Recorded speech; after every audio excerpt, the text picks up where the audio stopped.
पीक विमा खात्यावर जमा होण्याकरिता सुरुवात झालेली आहे मित्रांनो.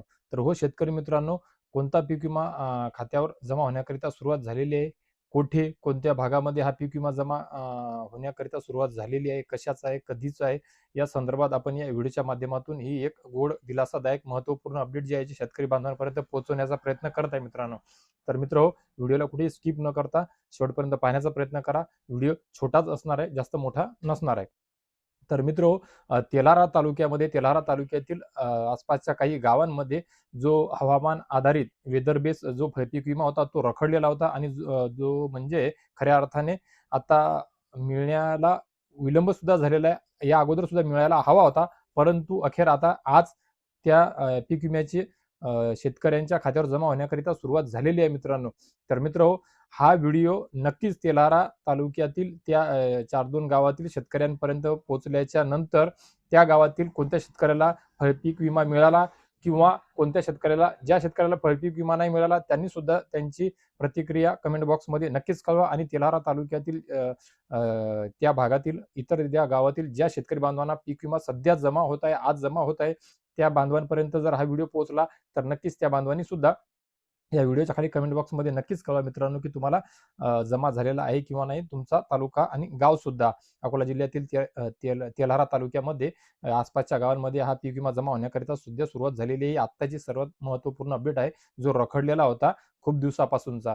तर हो मित्रांनो चिंता करू नका, तुमचाही पीक विमा येणार आहे आणि पीक विमा तुम्हाला मिळाला किंवा नाही मिळाला ही कमेंट बॉक्समध्ये कळवा. याकरिता सांगत आहे की पीक विमा या अगोदरचा म्हणजे यावर्षीचा जो पीक विमा आहे तो सार्वत्रिक असणार आहे. मंडळानुसार उत्पन्नावर आधारित पीक कापणी प्रयोगावर आधारित. या अगोदरचा जो ₹1 पीक विमा होता तो वैयक्तिक क्लेम करायचे होते शेतकऱ्यांना. त्यामुळे काही ज्यांनी क्लेम केला ज्याचं नुकसान पाहण्यात आलं, कंपनीला कळवलं गेलं त्यांना मिळायचा. परंतु यावेळेस तसं नाहीये. तर त्यावेळेस कसं व्हायचं की एका शेजाऱ्याला पीक विमा मिळायचा आणि एका शेजाऱ्याला पीक विमा मिळत नव्हता.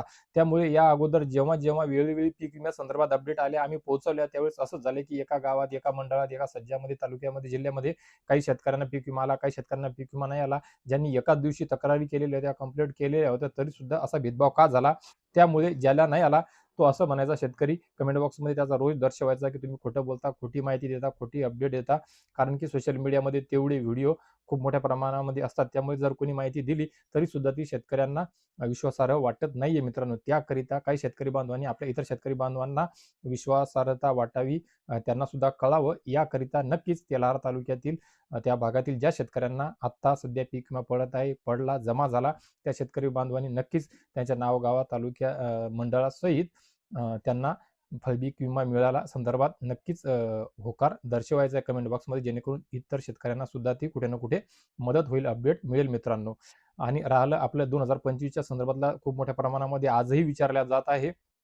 तर त्या संदर्भात प्रक्रिया चालू असल्याचं कळत आहे आणि WhatsAppवर PMABYच्या चॅटबॉटवर आपण जेव्हा जातो तेव्हा आपण जेव्हा तिथे काही विचारपूस किंवा शहानिशा करण्याचा प्रयत्न करा, क्लेम स्टेटस, पॉलिसी स्टेटस काही पाहण्याचा प्रयत्न करताय, तिथं काहीच रिस्पॉन्स मिळत नाही. ही पहिली वेळ आहे WhatsAppच्या चॅटबॉटवरची जिथे आपण हाय पाठवल्याच्या नंतर तो पोहोचत सुद्धा नाही. ज्यावेळेस WhatsAppमध्ये कुणी दुसऱ्याला ब्लॉक करते त्यावेळेस असं होते की आपण कोणताही मेसेज पाठवला तर तो तिथपर्यंत पोहोचतच नाही, इथून तर निघून जातो. तसाच प्रकार आहे.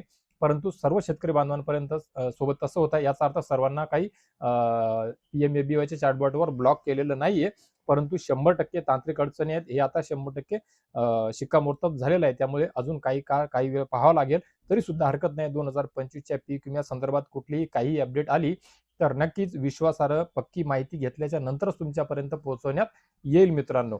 तर मित्र आशा करतो तेल्हारा तालुक्यातील फळपीक विम्यासंदर्भातली ही जी महत्त्वपूर्ण अपडेट होती जी आपण सर्व शेतकरी बांधवांपर्यंत पोहोचवण्याचा प्रयत्न केला. नेहमीप्रमाणे या व्हिडिओच्या माध्यमातून पीक विम्यासंदर्भात दिलेली ही माहिती सुद्धा नक्कीच आपणाकरता उपयोगी ठरेल आणि विश्वासार्ह असेल. तर मित्र या व्हिडिओवर कोणी जर नवीन असेल तर नक्कीच अशी विश्वासार्ह माहिती मी आपल्या सर्वांपर्यंत वेळोवेळी पोहोचवू शकेल. याकरिता माझ्या चॅनलला सबस्क्राईब करून घ्या, पेजला फॉलो करून घ्या, व्हिडिओला लाईक करून बेल आयकॉनचे बटन सुद्धा दाबून द्या आणि इतर शेतकरी मित्रांना, शेतकरी बांधवांना सुद्धा हा व्हिडिओ पाठवा, जेणेकरून त्यांना सुद्धा ही पीक विम्यासंदर्भातली महत्त्वपूर्ण अपडेट मिळेल. मान्य आहे की तेल्हार तालुक्यातच आणि त्या भागातच हा पीक विमा मिळत आहे, परंतु कुठे ना कुठे इतर भागामध्ये शेतकऱ्यांना सुद्धा पाठपुरावा करता येईल, फॉलोअप घेता येईल, त्यांच्या आशा पल्लवित होतील. त्यांना सुद्धा वाटेल की नाही चला यांचा आला म्हणजे कुठे ना कुठे आपला सुद्धा पीक विमा आता येऊ शकतो किंवा ते सुद्धा काही ना काही प्रयत्न करतील, पावलं उचलतील. याकरिता ही छोटीशी अपडेट आपल्या सर्वांपर्यंत पोहोचवण्याचा प्रयत्न केलेला आहे मित्रांनो. तर मित्र या व्हिडिओच्या माध्यमातून तूर्तास एवढेच. भेटूया एका नवीन व्हिडिओच्या माध्यमातून तुमच्या आमच्या उपयोगी माहितीसह आणि अजून एका नवीन गोड बातमीसह. तोपर्यंत धन्यवाद शेतकरी मित्रांनो.